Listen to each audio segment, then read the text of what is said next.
নমস্কাৰ, এই মুহূৰ্তত আহি পৰিছে কেইটামান গুৰুত্বপূৰ্ণ খবৰ। এই মুহূৰ্তত জনাইছো এটা big breaking news. Hiren Gohain কোন হয়? এজন ব্যক্তিৰ মতে অসম নচলে, এনেধৰণে মন্তব্য কৰিছে মন্ত্ৰী পীযুষ হাজৰিকাই।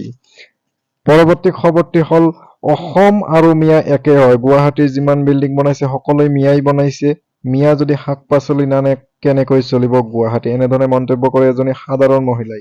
এইবাৰ মিয়া সন্দৰ্ভত বিলাসীপাৰা পূব সমষ্টিৰ বিধায়ক শামছুল হুদাই মুখ খুলিছে।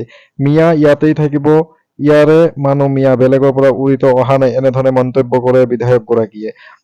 পৰৱৰ্তী খবৰটি হ'ল আছুৱে আমাক সমৰ্থন কৰা মানে নুবুজায় যে তেওঁলোক আমাৰ মানুহ। ৰঞ্জিত কুমাৰ দাসে এনেধৰণৰ মন্তব্য কৰিছে, আছুৱে আমাক সমৰ্থন কৰা মানে নুবুজায় যে তেওঁলোক আমাৰেই মানুহ। পৰৱৰ্তী খবৰটো হ'ল বেংগালুৰুত বিজেপি বিৰোধী ২৬টা ৰাজনৈতিক দলৰ বৈঠক আৰম্ভ হৈছে। ছোনিয়া, মমতা, ৰাহুল, নীতিশ, মেহবুবা, ফাৰুক, কেজৰিৱাল, শাৰদ পাৱাৰ উপস্থিত থাকে এই বৈঠকত। নিতৌ এনেধৰণৰ খবৰসমূহ চাবৰ কাৰণে আমাৰ চেনেলটি ছাবস্ক্ৰাইব কৰি ভিডিঅ'টি লাইক কৰি